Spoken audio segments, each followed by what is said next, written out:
we got too much attention from the FBI, the security agencies, wherever we came to the US.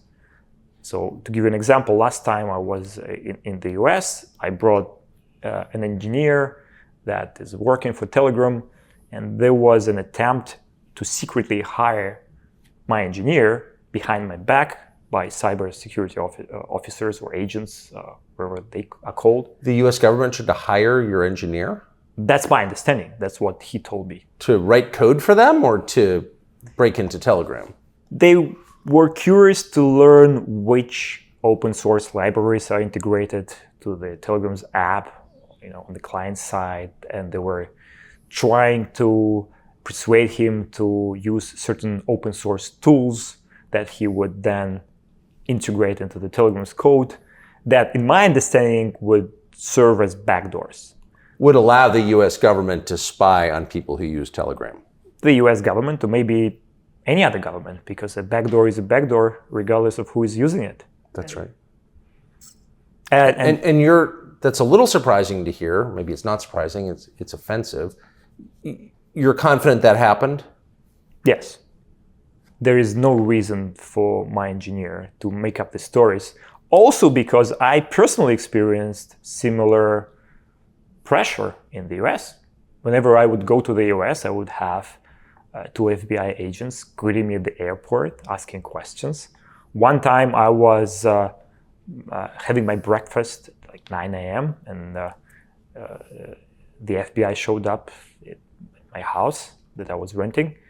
And that was quite surprising. And I thought, we're getting too much attention here. It's probably not the best environment to run. Why would had you committed a crime? No, they were interested to learn more about Telegram.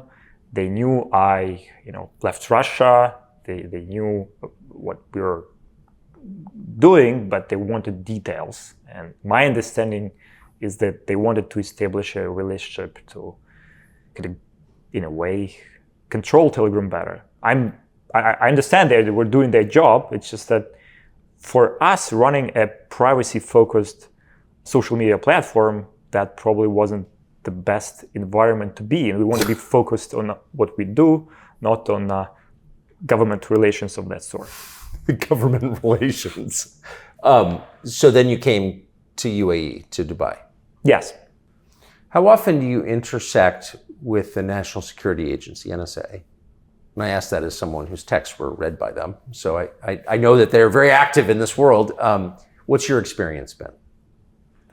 Well, I think the NSA is not an agency that works with you directly, right? You're not coming here. You're so diplomatic. I love it. The NSA is not an agency that works with you directly. No, that is true. That is true.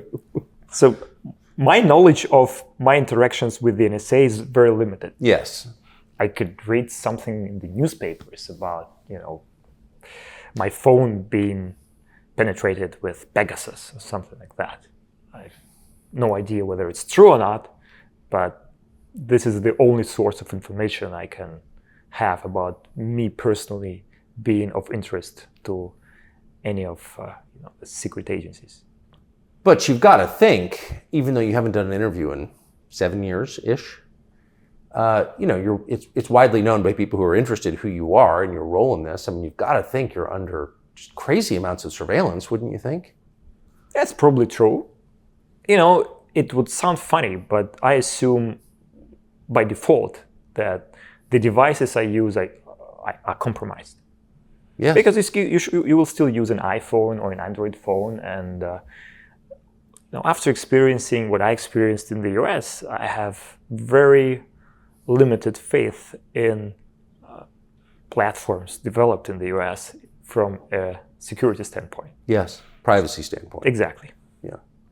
Because in a lot of countries, ours, America included, spying is described as, quote, security.